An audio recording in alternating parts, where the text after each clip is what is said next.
Hello everybody and welcome to week 6 of this video series on the book of Romans. This week is entitled The Triumph of Grace and covers Romans chapters 6 and 7. Beyond doing a quick review of these chapters, I will also be covering the theological soundings of antinomianism. So let's get into it. Romans 6 and 7 concentrates on one big theme, and that theme is grace. In chapter 6, Paul concentrates on the triumph of grace over the power of sin. And in chapter 7, Paul concentrates on the triumph of grace over the power of the law. So let's start with chapter 6 and grace that triumphs over sin. So far in his letter to the Romans, Paul has outlined the prophecies concerning Jesus so that it is clear he is the Messiah.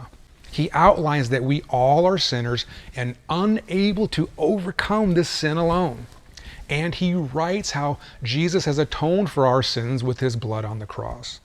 Now that we understand that grace is a gift and all of our sins are forgiven, Paul deems it necessary to remind us that just because we are forgiven, that doesn't mean we can keep on sinning.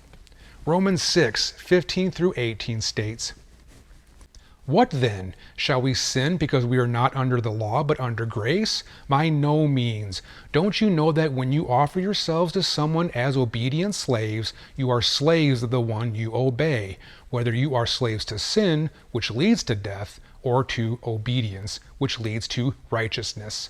But thanks be to God that though you used to be slaves to sin, you have come to obey from your heart the pattern of teaching that has now claimed your allegiance. You have been set free from sin and have become slaves to righteousness." Paul does a great job of systematically going through grace with the Roman church and with us. I can understand how the concept of forgiven sin through Jesus, rather than ritualistic animal sacrifices, would have been an odd feeling for the Jewish believers. If I imagine myself as a first century Jew, that would have made me uneasy. But maybe it also would have been freeing. If I imagine myself as a first century Gentile, not having to get circumcised and having all of my past, present, and future sin washed away by a guy I didn't know would have sounded pretty darn good. Which is why I think Paul slows down a bit to explain that grace doesn't mean we can keep on sinning. So Paul makes sure that all of the readers understand that as we were once slaves to sin, we are now slaves in obedience. This obedience leads to righteousness. This obedience shows Jesus that we love him. So to begin with, Paul writes about the triumph of grace over the power of sin. Now in Romans 7, Paul shifts gears a little bit to cover the triumph of grace over the law. Again, first century Jews would have been uneasy about not following the rules of purification after sin and not performing the animal sacrifices for sin. So Paul not only shows that grace triumphs over sin, but it also triumphs over the law. And he uses an analogy from the law to prove his point. He tells a story about a law pertaining to marriage to help the Jews understand his point. Essentially, through Jewish law, a woman was bound to her husband only as long as he was alive. When the husband died, she was released from that law and could remarry. So the death released her from the law. So then Paul writes this, Romans 7:4 through 6. "So, my dear brothers and sisters, this is the point. You died to the power of the law when you died with Christ, and now you are united with the one who was raised from the dead. As a result, we can produce a harvest of good deeds for God.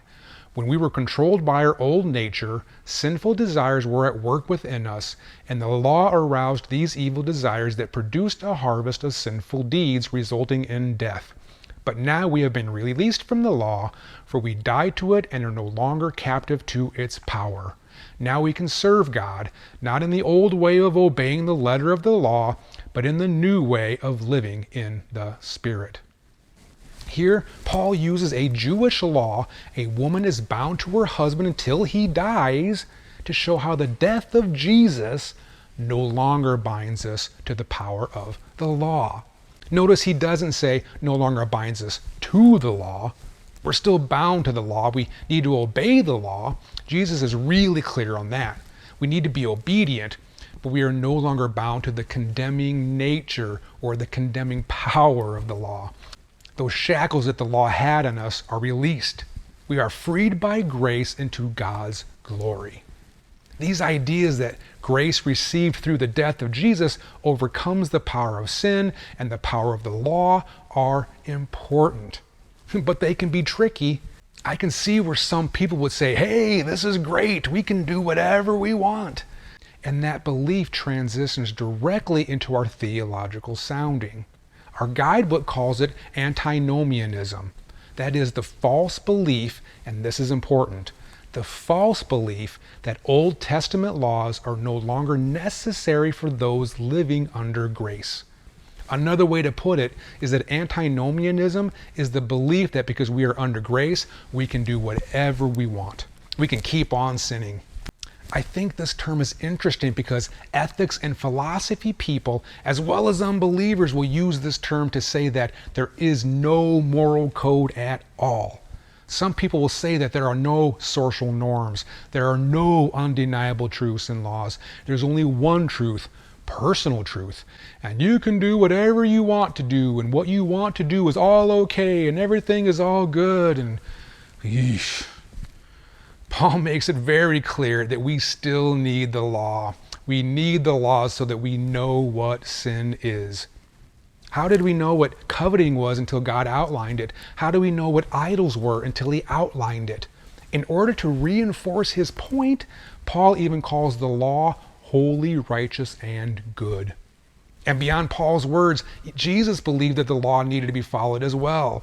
In Matthew 5:17 through 18, Jesus says, "Do not think that I have come to abolish the law or the prophets. I have not come to abolish them, but to fulfill them.